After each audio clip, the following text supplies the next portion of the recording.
sure climb it every single time we appear on camera. The man to my left, but to your right, depending on what sort of screen you are looking at, it is none other than the co-host, the co-founder, the co-breather of air, the co-wearer of clothes in this virtual room. It is the the king of Sting. You're putting me off with those. it's the king of Sting. It is the Count of Monte Cristo. It is Thunderlips, the ultimate male. It is none other than your friend and mine. It is the winner of the Dave Stockbridge of the Year award, the illustrious award held by the illustrious man with the illustrious beard. It is none other than Dave Stockbridge. Welcome to Arm Wrestling Tonight. Well, thank you for that very warm introduction. As always, Hollywood Matt Connelly, it's a pleasure to join you here on Arm Wrestling Tonight. This is your only 5-night a week, half-an-hour dose of arm wrestling. And tonight, we're bringing to you a young man that comes out of the Sunshine State here in Australia. He created waves just a couple of years ago, entering into the international scene. He's a multiple national champion, a multiple state title holder as well. Ladies and gentlemen, it is Jamie Barrett. Hello, everyone. Your hair looks different now, Jamie, compared to last time I saw you. You had some sort of crazy mullet thing going on. Yes, the mullet's gone now. There we go. And every mulleted man's fear, of course, is that once the mullet is gone, he is weaker. And so how have things been on the table since the mullet's gone? Has there been a noticeable decline in overall strength? Yes, about 10% weaker. 10% weaker, yes. Yeah, the science suggests it's between that 10 and 12% range. So it's the back pressure. You're missing that extra weight, that counterbalance for your back pressure. I feel the wind. When you got it cut though for the first time, when you washed your hair for the first time, did you use too much shampoo accidentally? Probably too much of everything. It was just too hard to maintain. It would just go, when I'm at work, the mullet would go on my mouth, and it would just, because all day at work I'm bent over, so the mullet's just going on my mouth, so I got to take it out of my mouth all day. People don't realise the price you pay when you do have a mullet. That's they think it's all just partying, fun, but no, there's a serious downside to the world of wearing a mullet that a lot of people aren't aware of. Now we're in 2025 all of a sudden, Jamie, and it's been a big last couple of years for you, both here in Australia and internationally. So tell us a little bit about what you've got planned for 2025. My plans this year, I want to go to WAF World Championships in Bulgaria. I believe it's in September. Maybe August. But I definitely want to show up at WAF this year. Maybe make another appearance in America. There was an Asian World Championship, I believe, on as well. That got me a bit curious. But yes, I think there are some big events coming up this year that might catch my eye and convince me. So chasing gold all the way around the world, by the sounds of things. Yes. And of course, you did have a setback 12, 18 months ago, and it's been a process of recovery, but you've seemingly returned to some form. Yes, I would say 18 months ago, I was in my best form, better form than I am in now. I've had a couple surgeries. I've had 2 surgeries on my foot, had a patellar tendon repair on my knee, had a tendon repair on my index finger, and a couple of facial features. But yes, I'm fully recovered now. And this year, I want to make it a big year, and I want to get even better than I was in that form. So, whilst you're coming back from all of that, what were some of the first steps you were able to make in terms of coming back to arm wrestling? Of course, you've got to get yourself right, both physically and mentally, to the point where you can get yourself to the table. But were you doing like any little exercises at home, or keeping the wrist strong, or getting onto the grippers, or doing any of that type of stuff whilst you weren't able to necessarily be as active and in the gym as you'd like? Yeah, so I was definitely doing a lot of gripper workouts and a lot of Devon lifts just with the martial arts belt, riser, you know, pronation. I was missing out on the table time, and I lost a bit of conditioning, but I believe I'm back to that now. Right. Yes. Did you lose a lot of weight during that time? Yeah, I believe I was 76 kilos before the accident, and then afterwards I got down to 68.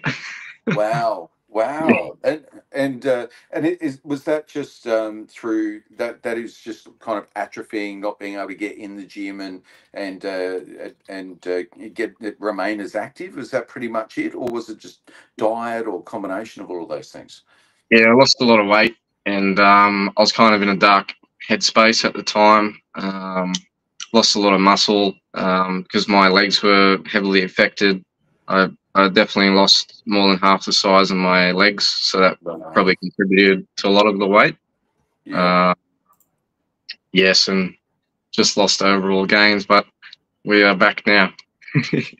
Yeah, wow. I mean, it's a hard thing to encounter because your star was certainly rising. You'd appeared on a Monster Factory. You'd been developing this reputation amongst international circles, and like I say, you felt like you're at your strongest, and you felt like your trajectory is there. You have this setback, and in coming back from that now, and now feeling like you're coming into some form, feeling like you're getting closer and closer to your full strength capability again. When you reflect upon all of that, what do you think makes you a better arm wrestler now than what you might be or might have been, say, 12 or 18 months ago if this hadn't happened? You know, I think it gives me the edge with a lot of people. Personally, I think because of all the struggle and pain I went through, not many people have been through that, and I'm able to translate that to the table. I'm able to relive those moments and bring that to the table because that's how I arm wrestle. I like to relive memories and put it all into that person in front of me. So this is a little bit like Hollywood Matt Connelly trains in the gym. Isn't it? It's very, very similar. And I think we've had similar discussions with Mateo Rangi around this matter as well. For the audience, when you're setting up in this situation, as you are here with SK, what's running through your mind isn't necessarily much else other than that emotional, like finding the perfect moment to release that negative emotional energy through your hand and wrist. Yes, I actually personally prepare my mind 2 weeks before my competition or super match. I put myself in a very negative headspace, but afterwards it becomes very positive because I let everything out on the table. And you know, I really believe it makes me almost 50% stronger if I prepared my mind for that day. Yeah. Would you agree, Matt? Is that because we've spoken about this before, and this is you do or have done maybe up until very, very recently conjured up thoughts and images or memories that maybe come from a dark place or a negative place, but then you're able to kind of release it in a good way in terms of being able to make the most of that energy to get the most out of that rep or that movement or that exercise and bring another layer of intensity to it that you wouldn't otherwise be able to. Yeah, absolutely. Yeah, definitely. I mean, for me, it's always been that I've done it in the gym.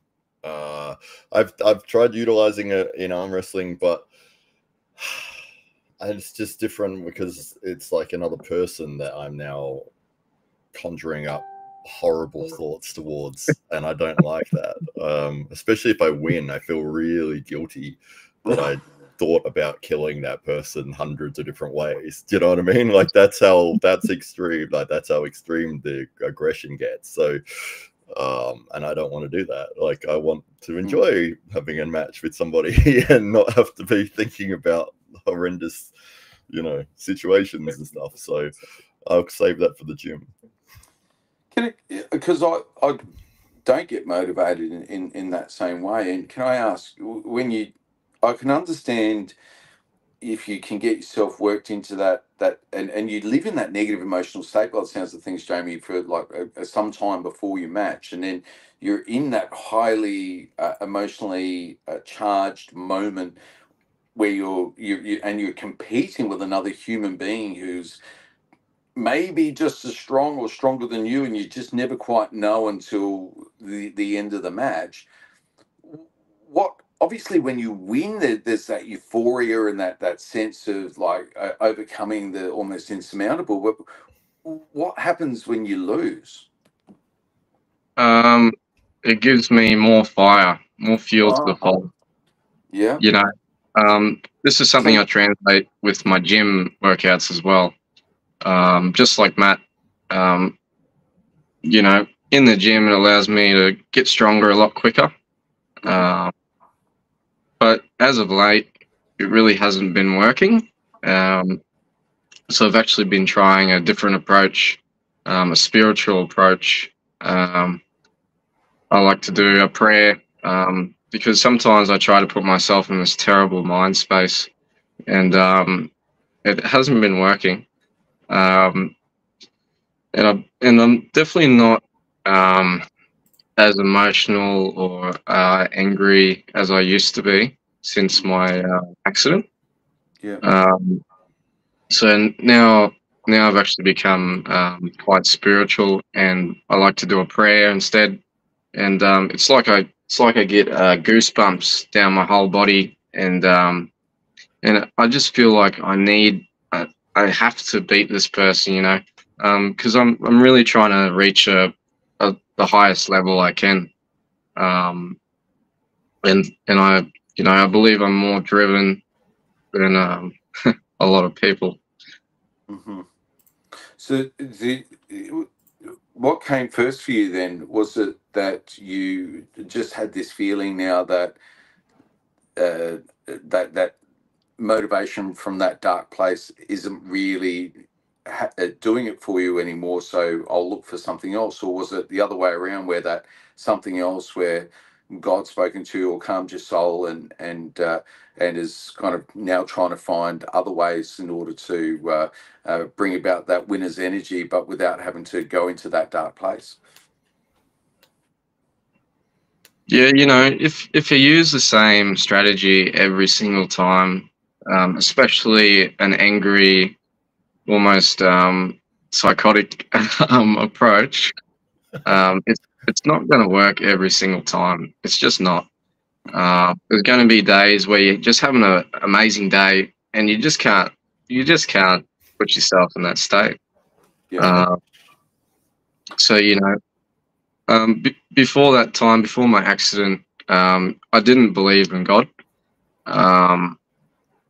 And Ryan Bowen introduced me to you know, the Bible and God itself, and now I'm a big believer in the Bible, and this approach, you know, I feel, you know, it helps me every time now. I still use this other approach every now and then, especially for someone that's on the screen. We can all reserve that little piece of ourselves for Josh Barker, can't we? Yeah, yeah. He does it deliberately, though. No. In the most affectionate of ways, but yeah. Yeah, but I believe Josh and I are having a bit of banter, and yeah, I believe it could just be in my head, but I think we both don't like each other at the moment, and that's definitely someone I would use that approach with. Love you, Josh.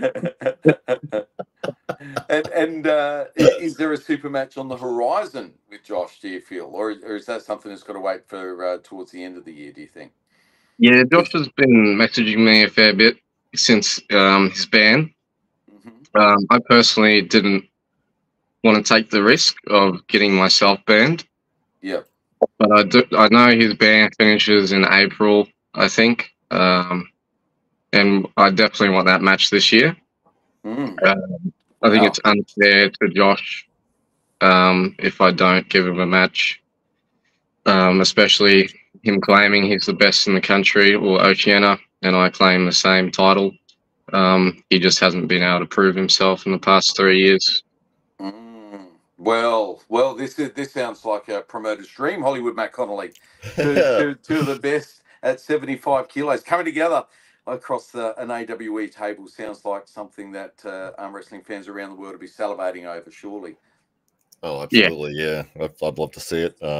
Both Josh and Jamie, both fantastic representatives of arm wrestling, especially from Australia. And yeah, great to see Jamie go through a US tour and have success as well. And, you know, really start to put your name on the map internationally. So, yeah, it was an incredible thing to see. Yes. It truly is. And also that, you know, you do have a plan where you are seeking the I guess the official recognition within the sport as well. You know, it's one thing to, you know, have a bit of back and forth with some locals, but you've really elevated your sights now to an international stage and looking to compete against the best in the various WAF regions in order to really stake your claim there and say, well, you know what, internationally under WAF, the most recognised in the world, this is where I am. I'm going to stake my claim, and I think that's admirable, mate, that you've taken that view to head across the world of your own volition as well. It's you know, people don't realise there's unlike in some countries, there's no scholarships or real support for athletes like yourself that choose to take that road. It's much easier when a promoter's paying for your flights and bringing you over from Australia, because it's a long way to go. So to 100%.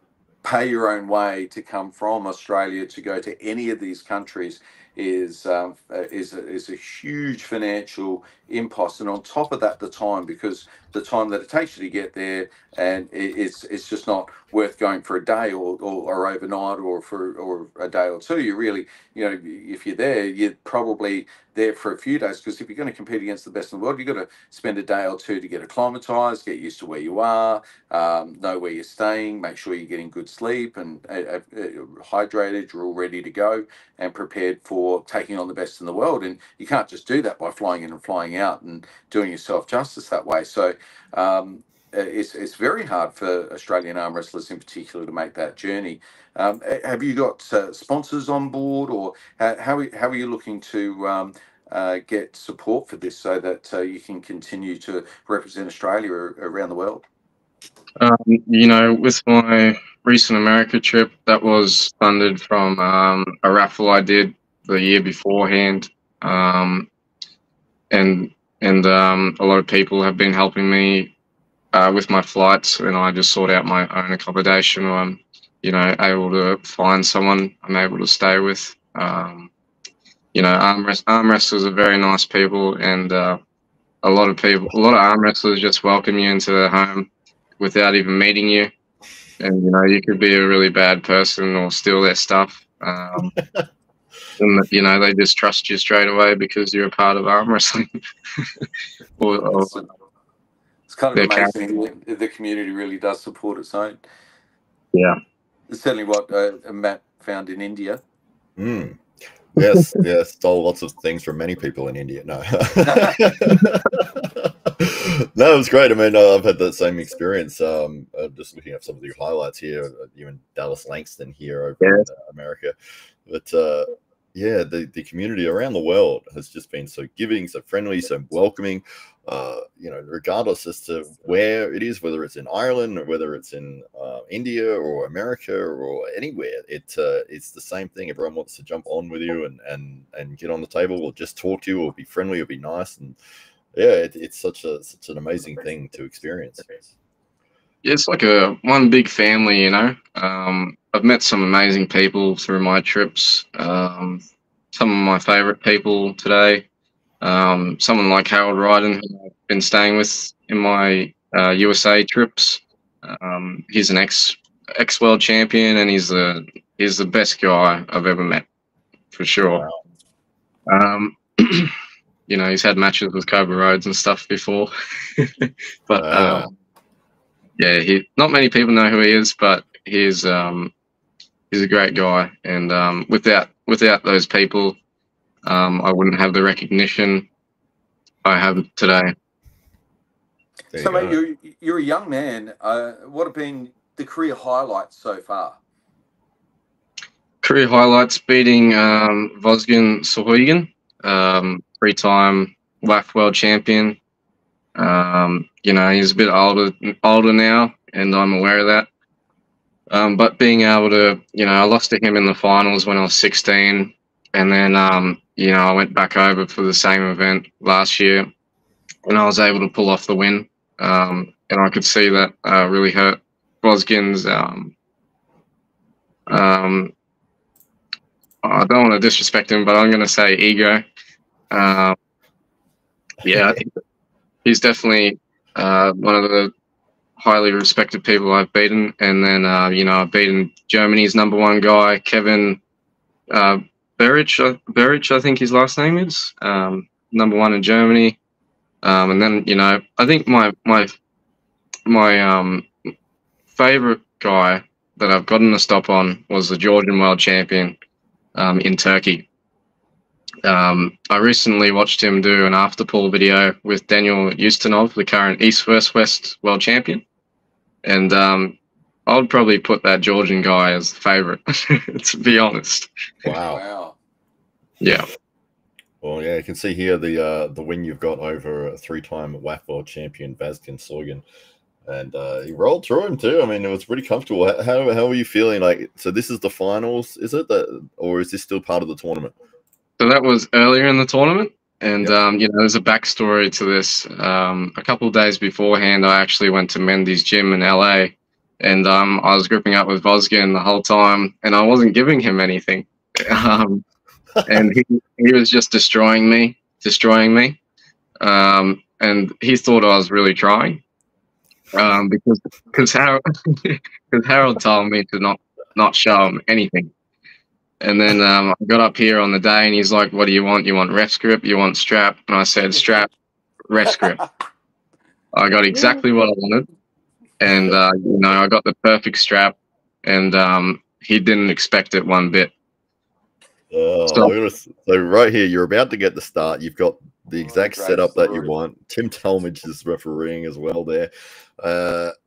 And let's have a look how it plays out. Right there, you've gone with the back pressure, contained his hit, you've kept pronation, you've rolled straight over the top of him.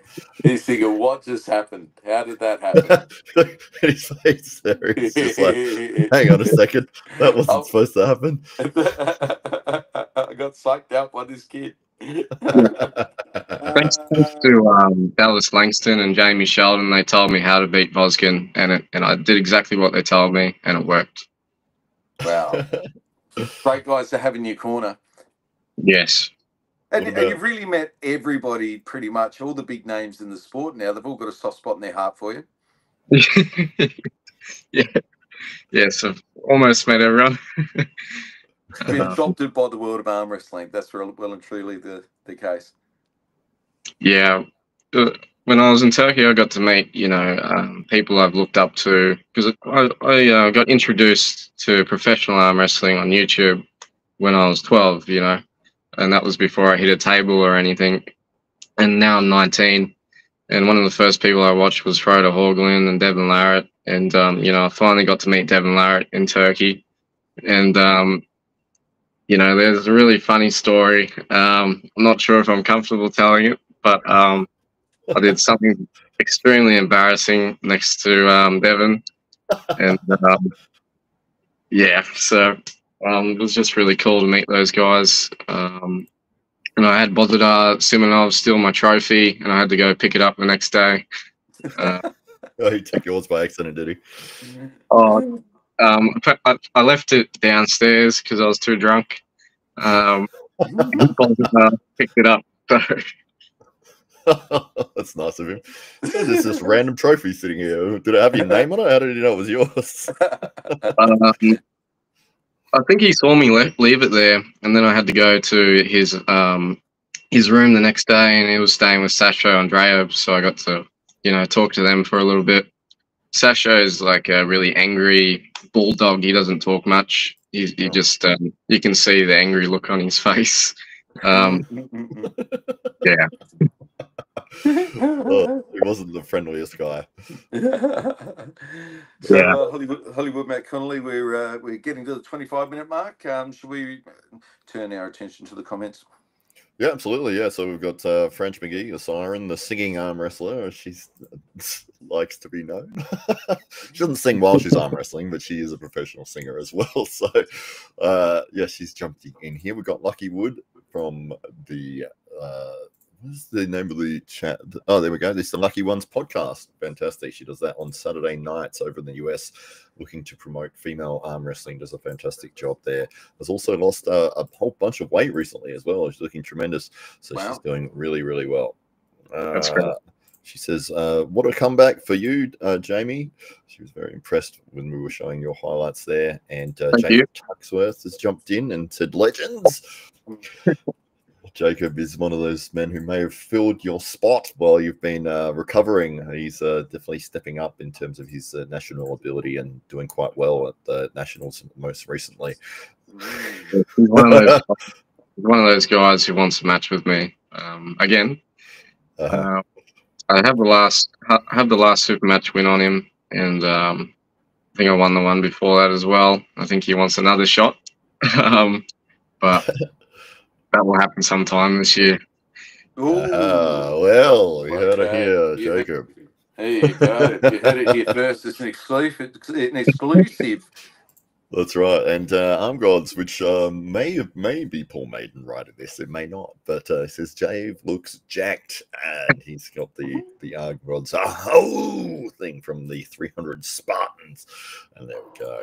The Arm Gods. Looking forward. Yes, Arm Gods has a huge event happening 21st of March over in the United States. Winter Blast is the tournament they have hooked up with. They're doing on the Friday night. It is the US versus the UK. So it's Winter Blast versus Arm Gods. And it's all the top guys from the UK taking on a lot of the top guys from the US. It's going to be absolutely enormous. The next day is Winter Blast with a huge tournament, probably the biggest tournament in the North American region. Last year they had about 700 entrants. Wow. So yeah, they're looking to try to beat that this year. Wow, let's hope they can crack 1,000. Wouldn't that be something? Absolutely. Yeah, for sure. I think I saw Travis Bajan talking about that on a podcast.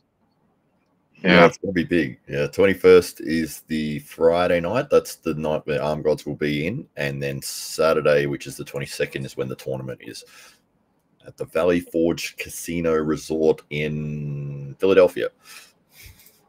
Yeah, wow. Yeah. So, Jamie, before we go away, mate, what matches are you looking forward to that you've seen penciled in, that you've seen promoted, that have got your attention in the next few weeks or the next couple of months? There is one I'm not allowed to mention, but it involves Valen Lowe. Oh yes. Wow. Yeah, I want to match with him sometime soon. And obviously, that 75 kilo weight division.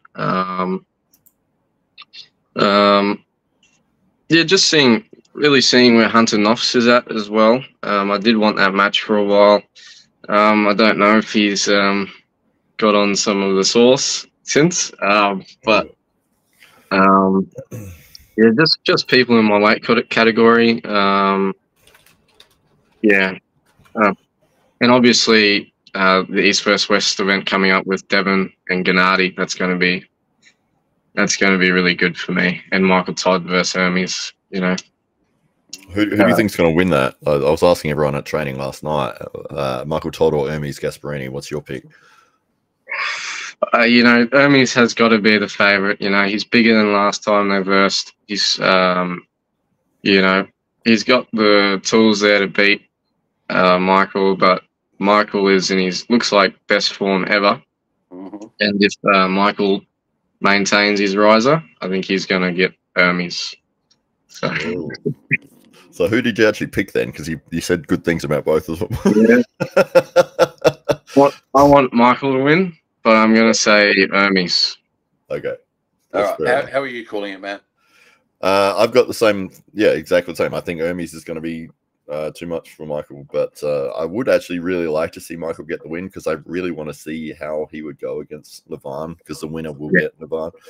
And I just want that question answered. Like, you know, how would Levan handle the King's move?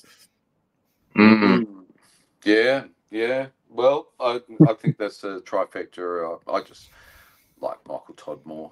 So, and I really like him to come on the podcast as well. So, we'll leave it there. Well, thank you very much, gentlemen, for joining us on the podcast. Hollywood Matt Connelly. Final thoughts before we head away. Yeah, always great to see Jamie, and so good to see that you're on the comeback trail. And I'm sure 2025 is going to be a big year for you to get back on the scene. And we'll hopefully see you with some international matches coming up very shortly. Well, thank you for having me.